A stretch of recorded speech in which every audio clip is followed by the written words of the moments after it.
안전마진의 중요성. 벤저민 그레이엄은 현재 1달러 가치가 있는 자산이나 기업이 가까운 장래에 76센트나 1.25달러의 가치를 지닐 수 있음을 알았다. 그는 또한 오늘의 가치를 잘못 알 수 있을 수 있다는 것도 간파했다. 그래서 그레이엄은 1달러 가치의 자산에 1달러를 지불하는 것에는 관심이 없었다. 그레이엄은 기초자산 가치에서 상당한 할인을 한 매수에만 관심이 있었다. 할인에 투자하는 데 있어서 그는 손실을 경험하는 것을 매우 싫어했다. 할인이 곧 안전마진이다. 그러니까 1달러 가치 떠온다고 평가받는 그런 자산이나 이런 기업이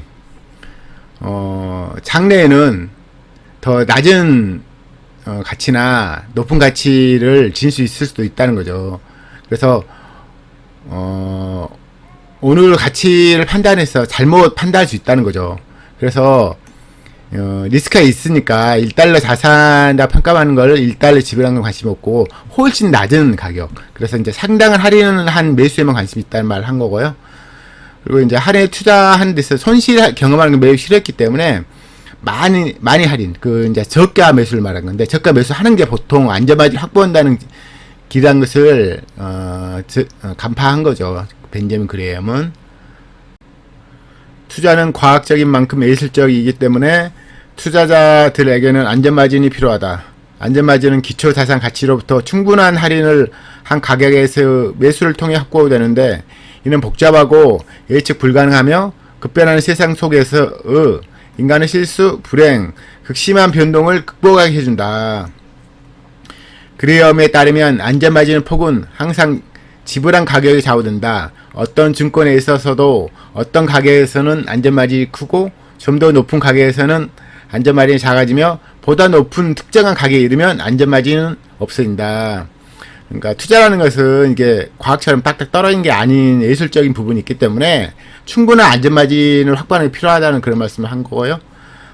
그래서 이제 그 안전마진은 이제 저희가 어느 정도 평가가 가능한 그 자산 가치로부터 충분한 할인을 통해서 매수를 해야지 확보되고, 그래서 그레이엄은 안전마진 폭은 항상 지불한 가격에 좌우된다고 하셨죠. 그래서 어떤 증권에서는 어떤 가격에서는 안전마진이 크고 좀 더 높은 가격에서 안전마진이 작아지면, 좀 더 높으면 안전마진이 아예 없을 수 있으니까 항상 이걸 감안해서 안전마진 폭을 최대한 늘리는 방향으로 투자를 하길 권했다, 이런 말씀을 한 겁니다. 버핏은 안전마진의 개념을 참을성이라는 용어로 표현했다. 다리를 세울 때 3만 파운드 트럭이 지나갈 수 있다고 주장하지만 당신은 1만 파운드 트럭으로만 다리를 건넌다. 똑같은 원리가 투자에도 적용된다. 다리가 무너질 수 있을 정도의 무게로 건너려는 욕심을 버리고 안전을 위해 여유를 두고 건넌다는 의미. 그래서 이제 이게 참으시라는 게 이제 저가 매수를 말한 건데, 보통 주가가 올라갈 걸 좀 두려워해서 엄청나게 저가 아니어도 매수를 하거든요. 그래서 안전을 확보하려면 웬만한 저가는 살 생각하지 말고 많이 싼 가격, 그래서 기업 가치와 시총 갭이 클, 그래서 최대한 안전을 확보한 타이밍에 사야 되니까 참을성이 필요하다. 그래서 안전만을 갖고자 하면 참을성 있게 기다려, 이렇게 말씀드린 거고요. 다리를 때 3만 파운드 트럭이 지나갈 수 있지만 1만 파운드 트럭만 지나갈 수 있도록 그때만 건네는 책임 좀 안정적으로 운영하는 것처럼 투자도 그렇게 하라, 그런 말씀을 한 겁니다. 투자자에게 필요한 안전마진은 얼마인가? 정답은 투자자의 성향에 따라 다르다. 얼마만한 불행을 견딜 수 있는가? 기업가치의 변동성을 얼마나 수용할 수 있는가? 실수에 대한 허용은 어느 정도인가 등 손실을 얼마나 감내할 수 있느냐에 따라 결정된다. 대부분의 투자자들은 자신의 보유 포지션에 대한 안전마진을 검토하지 않는다. 주식을 거래되는 종류의 조각으로 여기면서 항상 가득 담고 있는 기관 투자자들도 안전마진을 확보하지 못하고 있다. 시장의 방향과 유행을 쫓는 욕심쟁이 개인 투자자들도 마찬가지다. 월가에서 성장시킨 신규 발행 주식이나 금융시장의 혁신 상품들을 구매하는 소위 마진 거래자들이 경험하는 것은 위험 마진일 뿐이다. 그러니까 이게 되게 중요한 내용인데, 왜냐면 안전마진을 확보하려면 저가 매수해야 되거든요. 근데 이제 성향에 따라서 그걸 못 참는 거죠. 그래서 이제 자지라는 말도 있지만, 저도 뭐, 그렇게까지 뭐, 훌륭한 그런 성향이 있는 것 같지 않은데, 이제 조금씩 경험하면서 더 이제 나아지는 것 같긴 한데요. 그런 말씀 한 거고요. 이 불행이라는 게 이제 매수한 다음에, 더 하락하면 주가가 이제 뭐 정말 물리게 되잖아요. 그 이야기를 하는 거죠. 그 물려 있는데 그 얼마큼 버틸 수 있느냐. 그 기회가치 변동 얼마 그쵸. 막 샀는데 20%, 20, 30%막 50% 떨어지면 이제 멘탈 날라가거든요. 그 이야기를 하는 거예요. 그래서 실수에 대한 허용을 어느 정도인가. 결국 이제 저가 매수를 안 했으면 주가가 필연적으로 더 떨어지는데, 물론 안 팔면 손실이 확정은 안 되죠. 안 되지만, 그 기간 동안 버틸 수 있는 기간 또 돈을 쓰잖아요. 사람이라는 것은. 그래서 돈을 안 쓰고도 계속 버틸 수 있는 그 기간이 개인마다 다 다르겠는데, 그것이 얼마나 확보되는가 그 이야기를 한 겁니다. 그래서 대부분 투자자들은 안전마진, 자신의 보유 포지션에 안전마진을 검토하지 않는죠. 그쵸. 실제로 그러니까요. 주식 거래는 종이 조각으로 여기면서 항상 가득 담는 기관 투자자들도, 기관 투자자도 마찬가지고요. 그것도 이제 개인 투자 중에 시장 방향, 유행을 쫓는 욕심쟁이 개인 투자자들도 마찬가지다. 그죠. 시장 방향을 항상 이게 지금 대부분 개인 투자자들은 시장 방향을 찾으려고 그죠. 유행을, 이게 테마주 이런 거 말을 한 거거든요. 테마주 투자가 돈을 안 버는 게 아니라 버는데, 이제 또 물리죠. 많이 물리죠. 근데 이제 가치를 평가를 제대로 안 하니까 보통 테마주 할 때 PBR 펄을 잘 안 보잖아요. 돈 잘 벌 거니까 산다. 뭐 전기차 잘 벌 거지만 이제 자기가 사는 종목이 그렇게 된다고 이제 전지하고 비싼 가게 사잖아요. 그래서 이제 테마주 따라하는 그런 사람들 보통 유행을 한고 시장 방향 뭐 맨날 하잖아요. 뭐 미국 이러니까 우리나라도 이러고 뭐 그런 이야기 계속 하니까. 또 여기 보면 신규 발행 주식, 저도 이제 이런 신규 발행 주식 사가지고 많이 물리고 그랬었는데, 왜냐면 거품이 있지 않으면 신규 발행 안 하거든요. 그리고 이제 금시장 혁신 상품, 이게 뭐 ES, ELW 뭐 이어 이야기 하는 거예요. 그래서 뭐 기업 가치와 무관하게 금융 거래하는 그런 뭐 증권사에서 이렇게 개발하잖아요. 그런 거 금융 상품은 그거 이제 소위 마진 거래자는 거죠. 가치는 평가를 못 하는데 그 차익만 모으면 되니까 그걸 이제 말씀하는 것 같습니다. 그래서 그런 것이 이제 경험하기 위험마진, 안전마진이 아니죠. 위험마진이라는 표현을 쓴 겁니다. 가치 투자자들 사이에서도 적정한 안전마진에 대한 계속되는 논쟁이 있다. 버핏을 포함해 크게 성공을 거둔 투자자들은 점점 더 방송권이나 음료 제조법처럼 유지하는데 투자 비용이 필요하지 않지만 가치가 증가되는 역사를 지니 무형 자산의 가치를 중요시하고 있다. 사실상 이렇게 벌어지는 모든 현금 흐름은 잉여 현금 흐름입니다. 안전마진 이제 좀 사람마다 좀 달리 평가할 수 있는데요.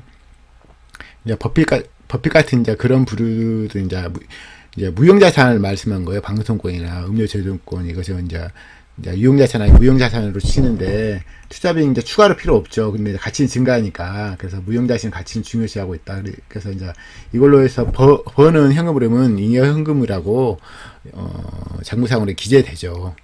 그 이야기를 한 거고요. 내가 무형자산에 대해 지적하는 문제점은 이것이 안전마진이 조금밖에 없거나 거의 없다는 것이다. 예를 들어 닥터페퍼, 세븐업사의 대부분의 가치는 독특한 향을 내는 탄산 음료를 만든 제조 공식이다. 이것이 회사로 하여금 유형 장부 가치보다 높은 멀티플을 받게 만든다. 그러니까 세스클라머는 그러니까 무형자산을 인정 안 하는 거 아닌데 어떻게 보면 무형자산이 뜬구름 잡기 이럴 수도 있다. 그러니까 개별 산물에 다를 것 같아요. 그래서 장부상으로 이제 예전과 다르게 무형자산 가치를 기입하잖아요. 어떤 것을 영업권을 샀을 때 그 실질적인 자산 가치와 플러스 영업권은 있는데 그 영업권을 무형자산으로 이제 기입 요즘에 하잖아요. 근데 그게 이제 물론 제대로 된 어떤 유형자산 가치가 있으면 모를까. 예를 들어서 막 특허권이나 뭐 계속 유행 타는 어떤 반도체라는 것은 계속 신기술이 필요하면 기존 기술에 있는 것은 의미가 없잖아요. 근데 그 기존 기술에 대해서 무형자산을 보통 인정해가지고 장비상 기입하잖아요. 근데 그게 유효 기간이 얼마든지 측정을 잘 못하잖아요. 그래서 항상 정정긍긍 할 수 있다는 거죠. 그래서 이제 세스클라마는 뭐 여기 말하는 뭐 방송국이나 음료 제조법처럼 이것도 유의미할 수 있겠지만 주의해라 이런 의미로 받아들이면 될 것 같아요. 이게 실제로 많이 방송국이나 음료 제조법 이게 실질적으로 의미가 있는 자산이긴 하거든요. 근데 이제 주의해라. 왜냐면 그런 것 중에 다 유의미한 게 아니라 그중에 이제 말했지만 조금밖에 없다. 거의 없는 것일 수도 있다. 그러니까 조심하라는 걸로 받아들이면 될 것 같습니다. 그래서 이제 보통 유형자산 가치보다 높은 멀티플을 받게 된다. 이분은 이제 그런 경험을 한 거죠, 많이. 이제 버핏과 달리. 그래서 이제 어떻게 보면 무형자산도 의미 있지만 어떻게 보면 또 다른 측면으로 볼 때 무형자산이라는 게 뜬구름잡기일 수도 있으니까 유형자산이 더 의미 있을 수 있다. 이런 말을 개인 의견을 피력한 겁니다. 대체적으로 유형자산은 보다 정밀하게 가치평가가 가능하기 때문에 투자자들을 손실로부터 더 많이 보여줄 수 있다. 보통 유형자산은 기관가치를 가지고 있어서 안전마진을 제공한다. 예를 들어 소매 점포들의 수익성이 없어진다며 재고품들은 청산될 수 있고 매출 채권은 회수되며 밀수자산은 상환되고 부동산은 팔릴 수 있다. 그러나 소비자들이 닥터페퍼 맛의 실증을 느끼게 되면 유형자산이 투자자들의 손실에 대한 의미 있는 안전판이 될 수 없다. 근데 이 책을 쓴 시점을 좀 감안하셔야 돼요. 이게 뭐 최근에 쓴 게 아니잖아요. 시간이 좀 된 거거든요. 그래서 그걸 감안하시고, 어떻게 보면 이제 버핏은 무형자산을 유의미하게 받아들여가지고 돈을 벌었으니까. 근데 이제 그거 잘못하면 그게 이제 실수할 수 있으니까, 유형자산도 감안해서 하라는 측면에서 받으면 될 것 같고요.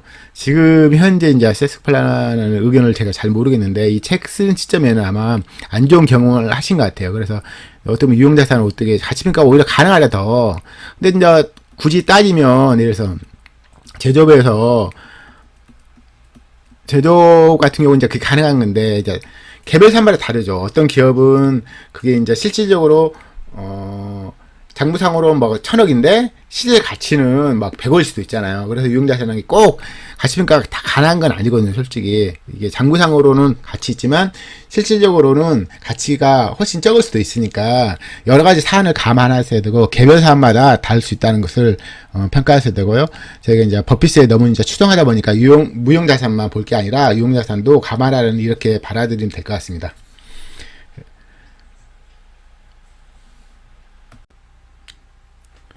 어떻게 투자자들이 안전마진 확보를 장담할 수 있을까? 항상 기업가치에서 충분하게 할인해서 매수하고 무형자산보다 유형자산에 더 초점을 맞추면 가능하다.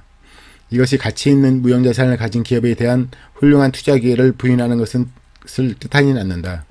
현재 포지션을 더 나은 박앤세일 포지션으로 교체함으로써도 달성할 수 있다. 기초자산의 가치가 시장 가격으로 실현되면 매도하고 필요하다면 다른 매력적인 투자 기회가 생길 때까지 현금을 보유하는 것으로도 달성 가능하다. 이분은 이제 무형자산을 무시하는 건 아니고 유형자산에 더 중시 여기는 투자임을 좀 나타내는 건데요. 무형자산 더 맞추면 더 초점 맞추면 가능하다고. 물론 무형자산을 가진 기업에 대해서 투자 기회를 부인한 걸 뜻하지 아니다고 하지만 유형자산을 더 중시 여기는 것 같습니다. 그러니까 되게 더 보수적인 투자자였던 거죠. 이 시기에는. 그것도 보시면 더 나은 박앤세일 포지션, 그러니까 더 낮은 가격으로 삼으로써도 안전바지 확보를 할 수 있다는 걸 말씀한 거고요. 그리고 기초 자산 가치가 시장 가격으로 실현되면, 그러니까 주가 올라가면 매도하고 또 필요하면 또 더 좋은 매력적인 투자가 있을 때까지 그걸 그냥 바로 매수하지 말고 현금을 보유하면서 기다리면서 달성하라는 말씀한 거고요. 다 이제 좋은 말씀이긴 한데, 투자자들은 현재 포지션이 저평가되었는지 아닌지에 관심을 두는 만큼 왜 저평가되는지 관심을 기울여야 한다. 왜 투자 결정을 했었는지 아는 것과 더 이상 그것이 적용되지 않아 언제 팔아야 할지 아는 것 또한 중요하다. 기초자산의 가치를 빠르게 실현시킬 수 있는 촉매를 가진 투자인지도 살펴봐라. 회사의 지분을 가진 훌륭한 경영진이 보유하는 회사를 더 선호하라. 마지막으로 포지션을 분산시키고 해지가 재무적으로 매력적인 상황에서는 그렇게 하라. 각각 포인트에서는 뒷전에서 논의될 것이다. 해지는 이제 보통 가격 변동이나 환위험을 피하기 위해서 행하는 거래서 위험 회피 또는 위험 무상이라도 하죠. 그러니까 이게 저평가된 이유를 모르고 그냥 매수하면 안 되죠. 그러니까 보통 정보를 많이 보면 이제 그게 알 수 있는데, 보통 기업 가치 기업 가치 무시하는 사람들조차도 회사가 갑자기 뭐 매출이 급나가든지 영업이 급나가면 보통 팔고 나가거든요. 그래서 그런 건가, 이제 주가가 떨어진 이유가 그런 건가, 저평가 받는 이유에 대해서 관심을 둬야죠. 그러니까 현재 갖고 있는 종목이 실제 안 좋아졌다. 근데 이제 그 상상력을 뛰어넘는 안 좋아지는 경우가 있어요. 매출이 막 50배 떨어진다. 이러면 주가는 무조건 떨어지거든요. 근데 영업이익도 뭐 떨어지면 주가는 비싼 상황에 떨어지잖아요. 그러니까 그런 걸 항상 갖고 있는 그 종목에 대해서 관심 갖고, 이걸 왜 투자했는가를, 근데 많이 앞으로 이제 앞으로 계속 발전하는 가능성이 있고, 근데 지금 싸요. 그 때문에 이제 주가 너무 싸기 때문에 올라갈 걸 감안했는데, 만약에 매수한 이후로 실제 더 안 좋아지든지, 또 이제 오너가 이사한 짓거리를 하든지, 그러면 이제 매도 상황이 되잖아요. 그렇죠. 이제 매도 상황이라는 게 몇 가지 다 정해지는 거잖아요. 그런 걸 말씀하신 거고요. 이제 만일 이제 기대치가 있는데 기대치가 적응되잖아요. 언제 팔아야 할지 아는 거. 그렇죠. 보통 어떤 가게에 싸게 샀다 하더라도 이제 실제 계속 좋으면 주가가 과도하게 올라가잖아요. 근데 어느 시점에는 갑자기 이제 매출이 줄고 막 이런 상황이 벌어진단 말이에요. 근데 주가는 비싸단 말이죠. 그러면 그때는 당연히 팔아야 되죠. 그래서 기본적으로 주식사할 때는 종목 무관하게 지침이 좀 갖고 있어야 돼요. 그냥 뭐 기관들이 뭐 어떤 말을 함으로써 막 매수를 하면 안 되겠고요. 기본적으로 막 이제 제가 개인적으로는 매출이 급나가든지 이러면 보통 매도 쳐버리거든요. 어떤 상황이라든지. 왜냐면 대부분 제가 이제 종목을 많이 보다 보면 매출 급락을 가장 안 좋게 봐요. 근데 어떻게 보면 또 영업이라 순이익이 증가 안 하더라도 매출 증가를 되게 좀 좋게 보거든요. 왜냐면 매출 증가한다는 것은 어느 시점에는 영업이 또 증가하게 되거든요. 그러면 제가 이제 종목 이야기할 때 말씀 많이 드리는데요. 그런 이야기를 하신 거고요. 그다음 보면 기초 자산 가치를 빠르게 시킬 수 총매에 가진 투자인가 살펴보라. 저 이제 개인적으로는 총매를 별로 안 좋아하는데, 이분은 이제 그쵸, 그 만약에 어떤 자회사가 있어요. 근데 이제 그게 상장 이슈가 있는 거예요. 있는데 주가가 안 올라갔으니까 샀어요. 근데 이제 그런 종목 있고, 근데 그런 게 회사 변화가 하나도 없고, 이래서 막 그 자산주 있잖아요. 자산주 뭐 BYC나 쌍방울 이런 종목 같은 경우 솔직히 보통 자산이 그 시총보다 크니까 매수하자 하지만 좀 막연한 투자잖아요. 그런 종목과 만약 자회사 매도가 곧 임박해 있는 종목과는 완전히 다르잖아요. 그렇죠? 그래서 자회사가 만일 그 보통은 장부상으로는 장부상보다는 좀 비싸게 보통 형성되어 있는데, 장부상이 싸게 보통 그 평가하니까요. 그래서 이제 뭐 자산가치 실현을 가능한 종목과 자산가치 실현이 영원한 그 종목은 달리 평가해야 되니까, 자산가치 실현이 임박한 종목이 많이 싸게 살 수 있잖아요. 그런 종목 구분하라는 그런 말씀을 좀 하신 거고요. 그리고 보시면 이제 모든 종목이 똑같은 상황인데 훌륭한 경영진이 되게 중요해요. 오너 부도성은 정말 치명타를 먹이고 뭐 주가도 뭐 몇 번 이상 나거든요. 그 이야기를 말씀하신 거고요. 그리고 이제 안전마진을 확보하더라도 100% 없잖아요. 그래서 이제 여러 종목을 사라는 말씀, 포지션 분산하라는 말 하고, 해지가 재무적으로 보통 해지를 이제 개인 투자는 안 하죠. 거의 이제 기관들은 많이 하는데, 그래서 이건 좀 이제 기관 투자 입장에서 말씀하신 것 같고, 각각 포인트는 뒷전에서 논할 것입니다. 이게 좀 보면 되게 좀 디테일해요. 솔직히 개인 투자는 이렇게까지 생각 못 하거든요. 보통 저도 전업 10몇 년 됐지만 이렇게까지 깊게는 생각 못 해요. 보통 큰 줄기로 하는데, 이런 분들은 또 되게 큰 돈을 운영하기 때문에, 그래서 뭐 투자자들한테 이런 어떤 상황에 대해 설명해야 될 거 아니에요. 그래서 좀 디테일하게 설명하는 경향이 있기 때문에 지금 책도 그렇게 쓴 것 같습니다.